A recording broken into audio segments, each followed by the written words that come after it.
Hello दोस्तों, आज हम लूशन की दूसरी क्लास में जानेंगे यूनानी रोमन लेखक के बारे में, चीनी यात्री के बारे में, चीनी लेखक के बारे में, अरबी लेखक के बारे में, अन्य लेखक के बारे में, पुरातत्व साक्ष्य से मिलने वाली जानकारी के बारे में, हेरोडोटस कौन था, ह्वेनसोंग किसके दरबार में आया था, अलब्रूनी किसके साथ आया था। तो चलो वीडियो को स्टार्ट किया जाए। पहला है यूनानी रोमन लेखक के बारे में जानेंगे। टेसियस ईरान का राजवेद था। भारत के संबंध में इसका विवरण आश्चर्यजनक कहानियों से परिपूर्ण होने के कारण अविश्वसनीय है। दूसरा देखेंगे, हेरोडोटस को इतिहास का पिता कहा जाता है। हेरोडोटस की पुस्तक हिस्टोरिका में 5वीं शताब्दी ईसा पूर्व के भारत फारस ईरान से संबंधित वर्णन किया गया है, परंतु इसका विवरण भी अफवाहों पर आधारित है। अगला देखेंगे, सिकंदर के साथ आने वाले लेखकों के बारे में।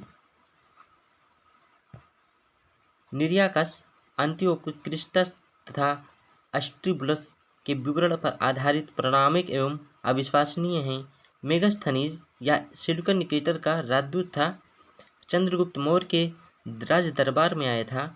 मेगस्थनीज की पुस्तक इंडिका में मौर्य युगीन समाज के विषय में जानकारी मिलती है। अगला देखेंगे, डाइमेकस सीरियन नरेश एंटियोकस का राजदूत था। डाइमेकस बिंदुसार के दरबार में आया था। इसका विवरण भी मौर्य युगीन के संबंधित है। डायोनिसियस यह मिस्र नरेश टॉलमी फिलिपस के राजदूत थे, जो अशोक के दरबार में आए थे। अगला देखेंगे, टॉलमी इसने दूसरी शताब्दी में भारत का भूगोल नामक पुस्तक लिखी थी।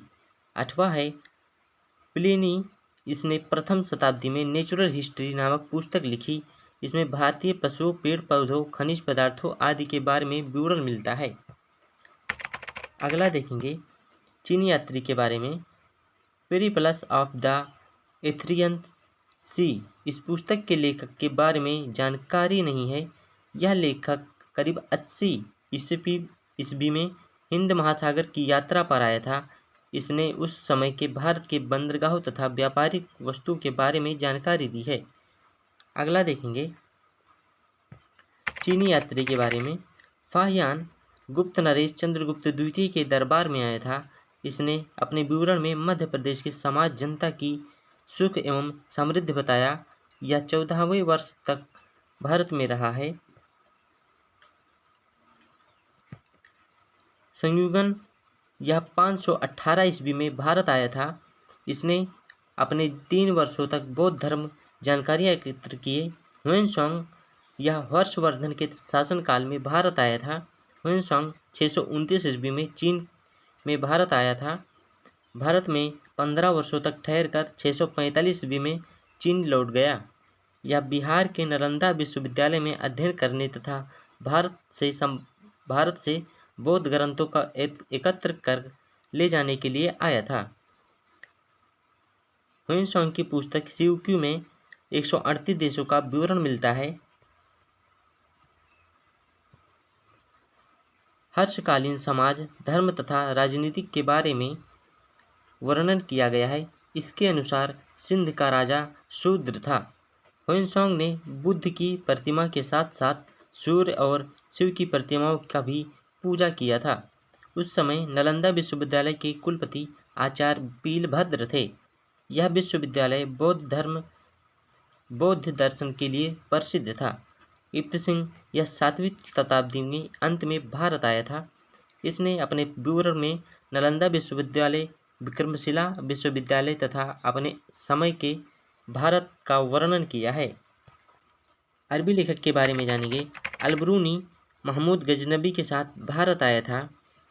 अरबी में लिखी गई उसकी कृति किताब उल हिंद, तहकीक हिंद, भारत की खोज आज भी इतिहासकारों के लिए एक महत्वपूर्ण स्रोत है। यह एक विस्तृत ग्रंथ है जो धर्म और दर्शन, त्यौहार, रीति रिवाजों तथा सामाजिक जीवन, मूर्तिकला, कानून आदि विषयों के आधार पर 80 अध्यायों में विभाजित किया गया है। इसमें राजपूत कालीन समाज, धर्म, रीति रिवाज, राजनीति पर सुंदर प्रकाश डाला गया है। अगला देखेंगे, इब्न तूता इसके द्वारा अरबी भाषा में लिखा गया उसका यात्रा वृत्तांत, जिसे रिहल्ला कहा जाता है, 14वीं शताब्दी में भारतीय उपमहाद्वीप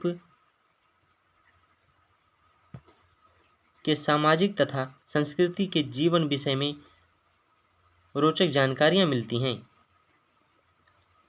1333 ईस्वी में दिल्ली पहुंचने पर इसकी विद्वत्ता से प्रभावित होकर सुल्तान मोहम्मद बिन तुगलक ने उसे दिल्ली का न्यायाधीश नियुक्त किया था। अगला देखेंगे अन्य लेखक के बारे में। तारानाथ, यह एक तिब्बती लेखक थे। इसने कयुंगुर तथा तेंगुर नामक ग्रंथ की रचना की थी, जिसमें भारतीय इतिहासकार के बारे में जानकारी मिलती है। मार्को पोलो 13वीं शताब्दी में अंत में पांड्य देश की यात्रा पर आया था। इसका विवरण पांड्य इतिहास के अध्ययन के लिए उपयोगी है। अगला देखेंगे पुरातत्व संबंधित सच से मिलने वाली जानकारी। 1400 ईस्वी पूर्व अभिलेख बोगाज कोई एशिया माइनर वैदिक देवता मित्र, वरुण, इंद्र और नासत्य अश्विनी कुमार के नाम मिलते हैं। मध्य भारत में भागवत धर्म विकसित होने का प्रमाण यवन राजदूत होलियोडोरस के वेशनगर विदिशा गरुण स्तंभ लेख से प्राप्त होता है। सर्वप्रथम भारतवर्ष का जिक्र हाथी गुम्फा अभिलेख में है। सर्वप्रथम सुभित्र का जानकारी साहगौरा अभिलेख में है। इस अभिलेख में संकट काल में उपयोग हेतु खानन्य सुरक्षित रखने का उल्लेख मिलता है। सर्वप्रथम भारत पर होने वाले हुण आक्रमण की जानकारी भीतरी स्तंभ से प्राप्त होती है। सती प्रथा का पहला लिखित साक्ष्य एरन अभिलेख से प्राप्त होता है, जिसके शासक भानुगुप्त थे। सातवाहन राजाओं का पूरा इतिहास उनके अभिलेखों के आधार पर लिखा गया है। रेशम बुनकर की जानकारी मंदसौर अभिलेख से प्राप्त होती है। कश्मीरी नौपाषाणिन पुरास्थल बुर्ज होम गातावास गड्ढा घर का साक्ष्य मिलता है। इसमें उतरने के लिए सीढ़ियां होती थीं। प्राचीनतम सिक्कों को आहत सिक्के कहा जाता है। इसी को साहित्य में कांसार्पण कहा गया है। सर्वप्रथम सिक्कों पर लेख लिखने का कार्य यवन शासकों ने किया था। समुद्रगुप्त की बीड़ा बजाती हुई मुद्रा वाले सिक्के से उनके संगीत प्रेमी होने का प्रमाण मिलता है।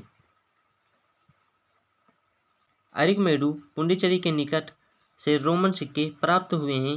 सबसे पहले भारत में संबंध बर्मा स्वर्णभूमि, वर्तमान में म्यांमार, मलाया, स्वर्णद्वीप, कंबोडिया, कंबोज और जावा द्वीप में स्थापित हुए हैं। महत्वपूर्ण अभिलेख में जानेंगे। उत्तर भारत में मंदिरों की कला शैली नगर शैली कहलाती है। दक्षिण भारत में मंदिरों की कला शैली द्रविड़ शैली कहलाती है। दक्षिणापथ में मंदिरों के निर्माण में नगर और द्रविड़ दोनों शैलियों का प्रभाव पड़ा, अतः ये वैसर शैली कहलाती है। पंचायत शब्द मंदिर रचना शैली से संबंधित है।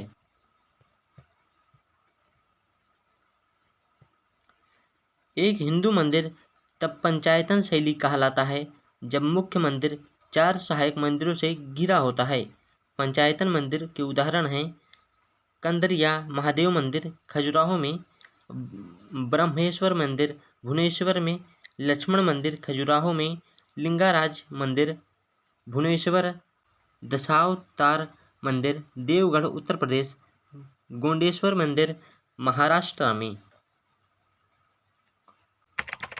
तो ये रहे विदेशी यात्रियों के विवरण और महत्वपूर्ण जानकारियाँ। मिलते हैं अगले वीडियो में, तब तक के लिए जय हिंद।